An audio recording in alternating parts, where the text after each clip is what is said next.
Just 81 days now until the November election, and some high-profile races are getting the attention of Florida Governor Ron DeSantis. He's out on the trail today trying to boost some key Republican candidates, notably those that former President Trump endorsed, who say falsely that the 2020 election was stolen. Right now, Governor DeSantis is at a rally in Girard, Ohio, getting ready to stump for J.D. Vance, the Republican nominee for Senate, who's in a tight race against Democratic Congressman Tim Ryan. Earlier today, Governor DeSantis was in Pittsburgh campaigning for Doug Mastriano, the Republican nominee for governor there. He, too, is struggling. Polls show him trailing his Democratic opponent, Josh Shapiro. The crowd gave DeSantis a rock star reception today. He's a Republican favorite, and according to the polls, he could be a serious contender for president in 2024 if he runs. His remarks today as much about himself and his record as they were about the candidates. When I got elected governor, we had 300,000 more Democrats than we did Republicans. Since I've been governor, we've changed that. We now have 232,000 more Republicans than Democrats. We are going to elect Doug Mastriano to be the governor of Pennsylvania.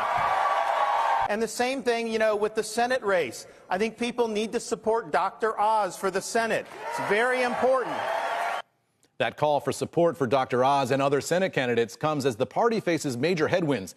NBC's Shahil Kapoor now on Capitol Hill. Eamon, Republican hopes of a red wave in the fall midterm elections appear to be receding in the midst of declining gas prices, a Supreme Court decision against abortion that has galvanized voters, and individual dynamics of numerous Senate races. One man who has caught on to this is longtime Senate Republican leader Mitch McConnell, who cast doubt on his party's hopes of winning the net gain of one seat they need to capture control of the Senate this fall. Let's have a listen to what he said. I think there's probably a greater likelihood the House flips than the Senate. Senate races are just different. They're statewide.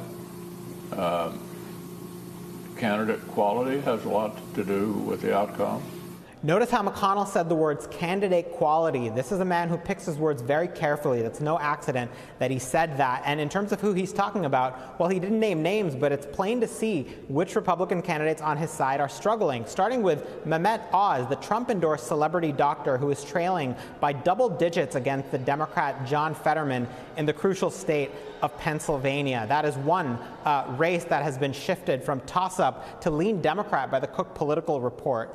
In addition, in Ohio, a Republican-leaning state, McConnell's allies are planning to spend as much as $28 million to prop up the Republican nominee J.D. Vance, who's polling neck and neck with his Democratic opponent, Tim Ryan. In addition, we saw two Fox News polls released yesterday evening in Arizona showing the Republican nominee Blake Masters trailing by 8 points, and in Wisconsin showing the Republican two-term incumbent Ron Johnson trailing by 4 points. Both surveys showed warning signs for the two Republicans in those important states that the party needs to win. Now, you put it all together, there's a long way to go. It's only August, and it's usually between now and November of an election year that the tide tends to turn against the party in power. But these latest comments from McConnell show a real apprehension that Republicans could potentially squander another great opportunity to capture the Senate majority. Eamon?